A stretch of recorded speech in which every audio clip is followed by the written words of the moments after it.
What's up, guys? It's Lefty here, and for this video, I'm breaking down how we bet the big leagues with the 2022 NBA Finals and Stanley Cup Finals set to start this week. Pretty soon, it's just baseball going to be the only show in town for daily betting action. So for this reason, I have 5 key factors that you can use that'll absolutely help you win more betting baseball. Now, betting bases can get a little overwhelming. It's a long season, a daily grind with a quick turnaround from game to game. It's often referred to as the true numbers game. There's stats for every single aspect of the game, and you can dive as deep as you want to into these different metrics. Every question has an answer. Just need to know where to find it, then how to apply it. Now, in this video, I'm going to break down the 5 key factors, and no matter your experience level, you can use them to gain an edge over the bookie. I'll discuss exactly where to find this information related to each topic, when and how to apply it so you can maximize profits, and then finally why these 5 factors can be helpful. Some of my very first YouTube videos I ever did were on advanced metrics or sabermetrics in baseball. The videos are terribly boring, I'll be honest. I was just learning how to record YouTube videos back then, but the information is there. It's easy to understand. I'll link those videos in the description below this video, and I'll try to link it in the top right-hand corner now if you want to check them out. This video I'm doing here, it's going to be part 1 of a 2-part series.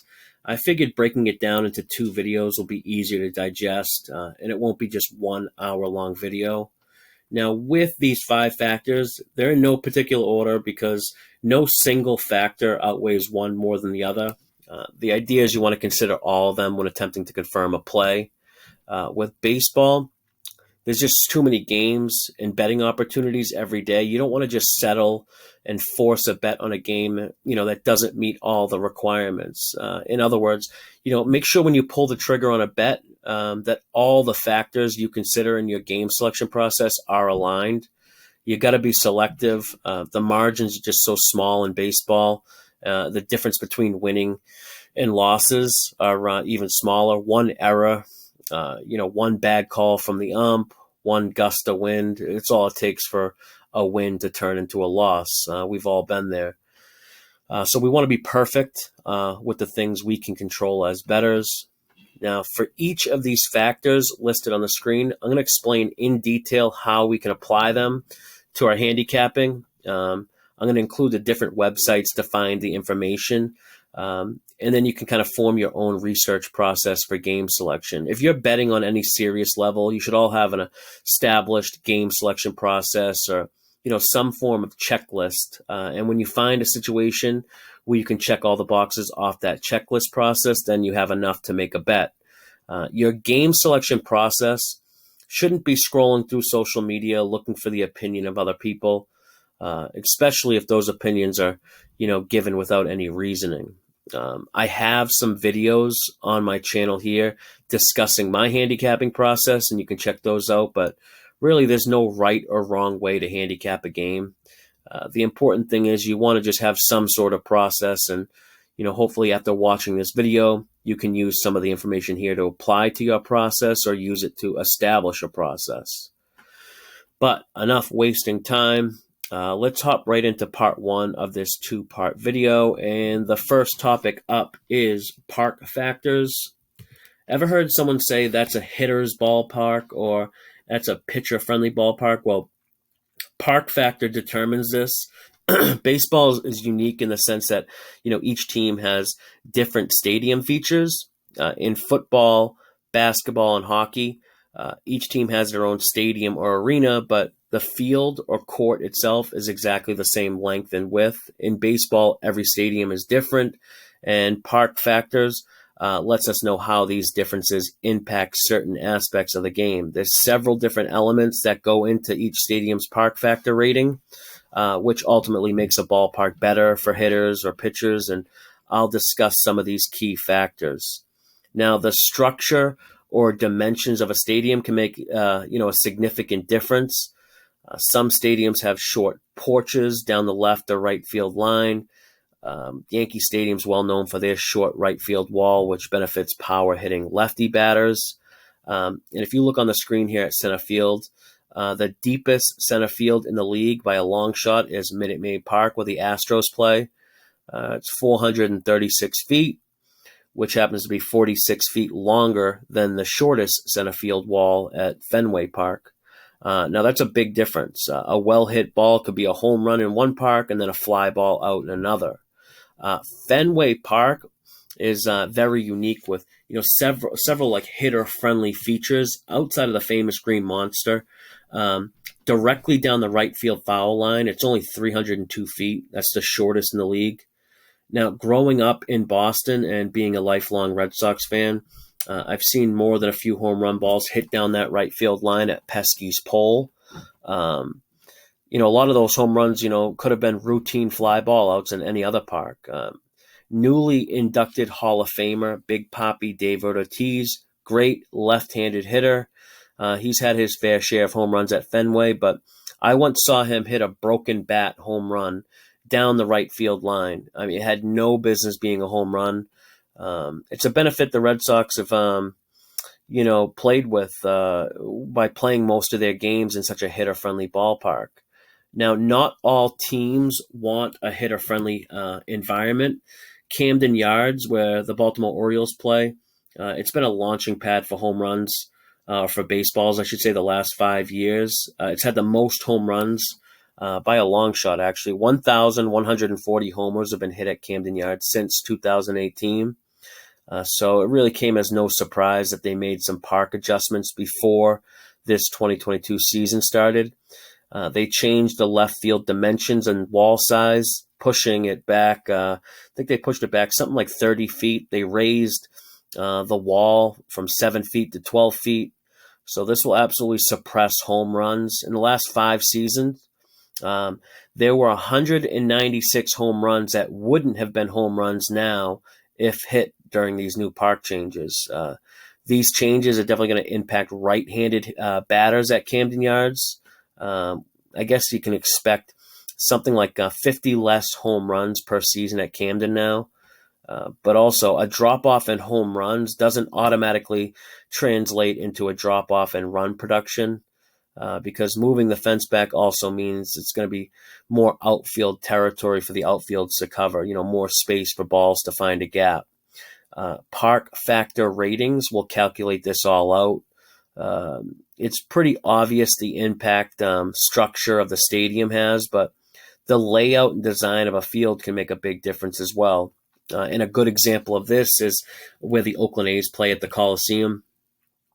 The park dimensions there have the most foul ground territory in baseball. So a foul ball that would normally be unplayable into the stands at most ballparks could very likely be fielded as an out in Oakland because of all the room and foul territory. This makes Oakland Coliseum a very pitcher-friendly ballpark because pitchers can kind of get bailed out with foul balls resulting in an out. And you can see the comparison here of foul ground territory between Oakland and Camden. Fairly big difference there in foul territory. And again, this can all be measured in park factor index, which I'll get to in a second. Probably the most important factor within park factors is, the geographical location of where the teams play or the climate, which this starts to kind of border towards weather, which is the next topic we'll go into. But the best example of location or environment, and most well known is Coors Field, where the Rockies play, 5,000 feet above sea level. Higher altitude means thinner air. Thinner air obviously means the further the ball travels. This makes Coors Field one of, if not the most hitter-friendly ballpark in baseball. And if you look here, every hitting stat on this chart is well above league average at Coors Field, with 1.0 being league average. So if Coors is a hitter-friendly ballpark, that means pitchers must struggle there, right? And this is no secret about Coors Field. The odds makers account for this, so don't think we can just bet the over at every game at Coors Field and get rich. Even though the climate makes a big difference, and not just altitude either. There's other location factors. Some teams that play near the coastal waters can experience like a marine layer, which is basically like a dense fog that limits the ball's travel. A lot of the California ballparks at certain times during the day experience this marine layer, which helps suppress run scoring. Now, sticking with climate and or environment, which is closely related to weather, which is the next topic. Some teams play in more humid locations, and in order to kind of level this playing field, Major League Baseball has introduced humidors for the baseballs as a way to kind of control the humidity. Humidors work by bringing the baseball to like an average humidity, which means, in a dry park, baseballs will become more humid, making the ball heavier.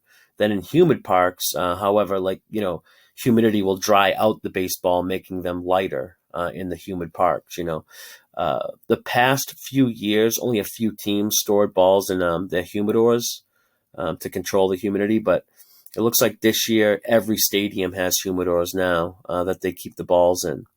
Things like humidors or climate might seem like an insignificant factor.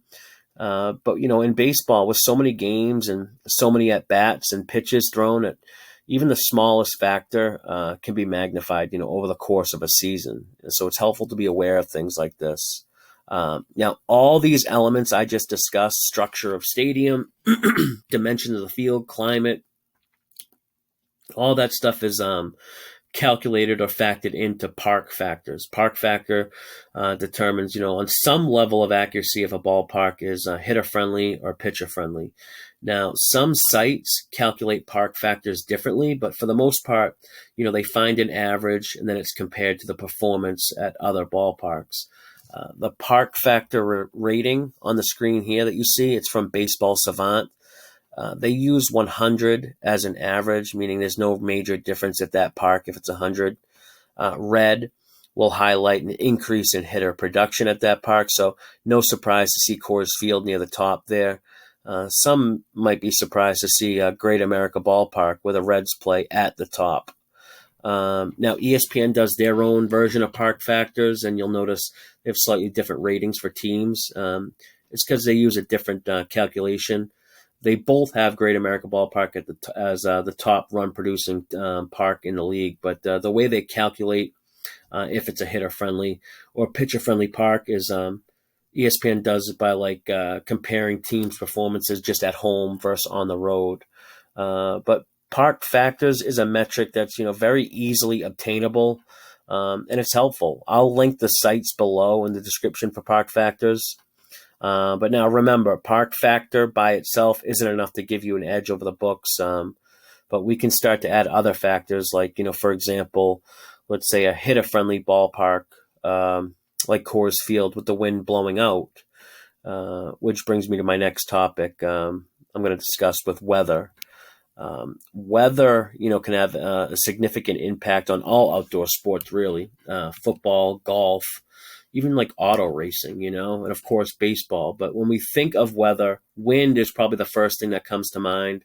The wind has different effects at different stadiums. And of course, it's good to know the wind direction for each game. But again, wind alone, it's not going to give you an edge against the odds makers because, they're aware of the wind. But wind is just one weather element. We want to combine several factors in order to gain that edge we look for.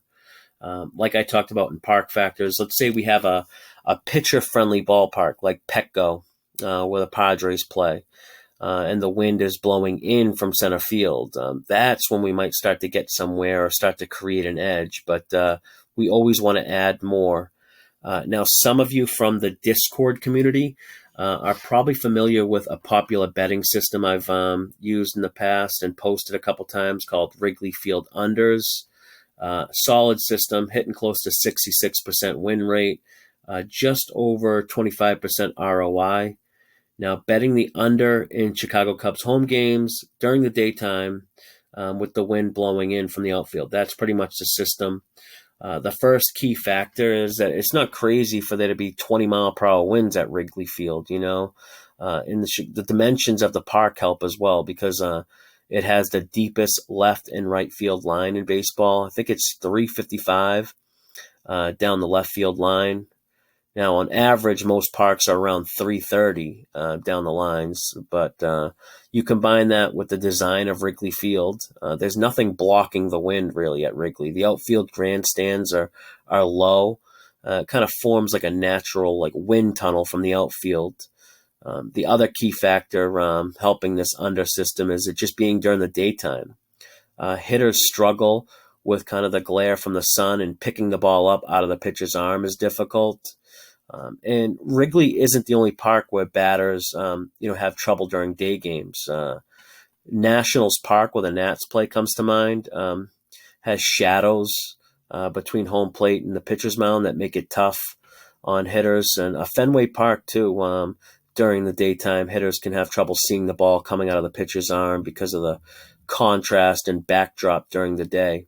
Now, of course, wind and glare from the sun, it's not going to be enough to guarantee you a win, but being aware of these things can only help. You'll sense a theme here with this video. There isn't going to be one secret topic that will magically turn you into a winning sports bettor. It's all about combining as many tiny edges as possible and hopefully turn it into a small edge. And it can be the difference between some losses and wins. But there's other key weather factors outside of wind, and day and night games too. The temperature or even the air pressure can all play significant roles in the outcome of games, especially with totals.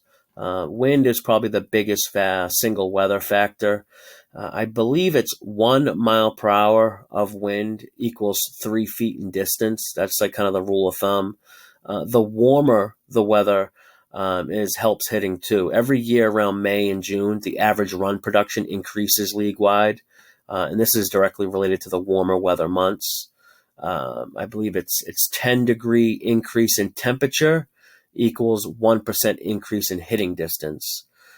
Now, another factor that's not often used or factored in all that much is air pressure, but it makes sense. 1 inch decrease in air pressure equals almost 2% increase in distance. So low air pressure, better ball travel. It makes sense, right? If you get a game environment with all or some of these factors aligned, it can make a major difference. For example, let's say it's a 95-degree day out with the air pressure barometer reading 25.5 inches, and we get an 8 mile per hour wind direction out to center field. It increased a fly ball of an average of 360 to 415. That's a pretty big difference, between a routine fly ball and a home run in almost every park in any direction, left, center, or right. On the flip side, it can decrease the fly ball distance in cooler weather and then a higher air pressure with, say, wind blowing in. There's a lot of good sites that give detailed weather forecasts for games. I'll link them in the description below this video. Baseball WX is what's on the screen now, and it's a weather site I use a lot for baseball. And if you look here, check out the wind at Wrigley, 20 miles per hour blowing straight out. They don't call it the Windy City for nothing.